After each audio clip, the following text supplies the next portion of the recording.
Eleanor Ellie Whitmore sat at her desk, the reunion invitation trembling faintly in her hands. 10 years.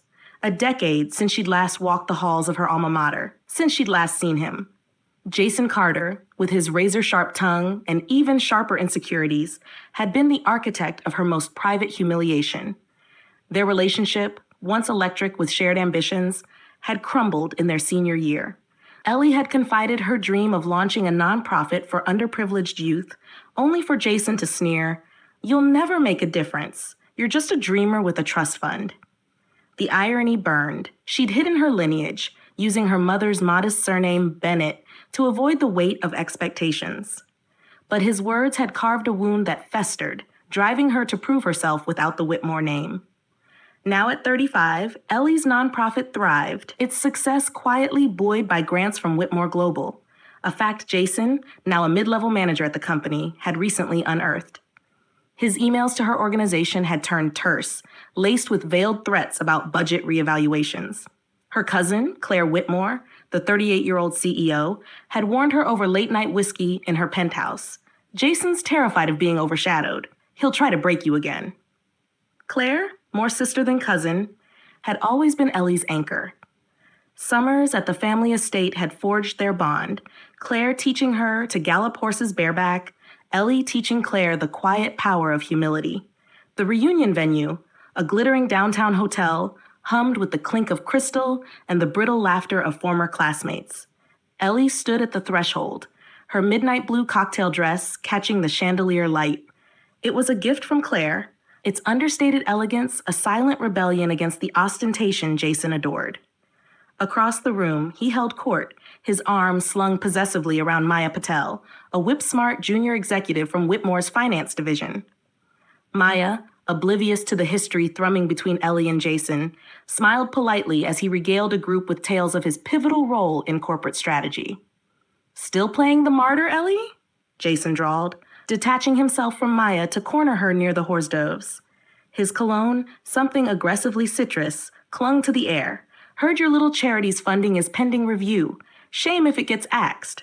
His smirk widened, a predator toying with prey.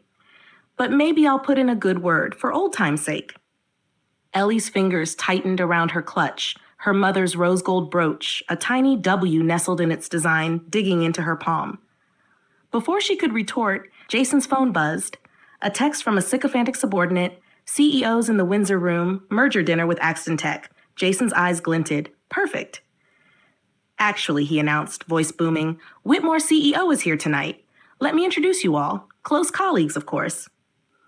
He shot Ellie a triumphant glance, oblivious to the storm he'd summoned. In the Windsor room, Claire Whitmore sipped champagne, her crimson pantsuit a slash of defiance against the corporate grays of the Axton executives. She'd always admired Ellie's quiet tenacity, their bond forged not just by blood, but by shared battles. When Jason barged in, trailing a gaggle of reunion guests, Claire's smile iced over. "Miss Whitmore?" Jason crowed, puffing his chest. "A pleasure. We were just discussing your generous grants." Claire set down her glass, the clink silencing the room. "Were you?" Her gaze flicked to Ellie, who lingered in the doorway, a ghost of amusement playing on her lips. Jason plowed ahead, blind to the danger. "In fact, I've been reviewing our charity partnerships. Some seem inefficient." Claire rose, her voice ablade. "Interesting, because I report to the board's chair on philanthropic strategy, and she's standing right there." She gestured to Ellie. The room stilled. Jason's face blanched as Claire added, "Eleanor Whitmore isn't just my cousin. She's the majority shareholder, and your boss." Ellie stepped forward, the Whitmore brooch blazing under the lights. "True leadership isn't about petty power plays, Jason.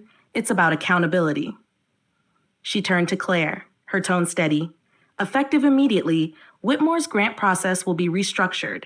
Maya Patel," she nodded to Jason's stunned girlfriend, "will lead the ethics committee. Her memos on financial transparency have been illuminating." Maya's breath hitched. Weeks ago, she'd anonymously flagged Jason's vendetta to Claire, her conscience outweighing her fear. "As for you," Ellie said, locking eyes with Jason, "you'll report to Maya.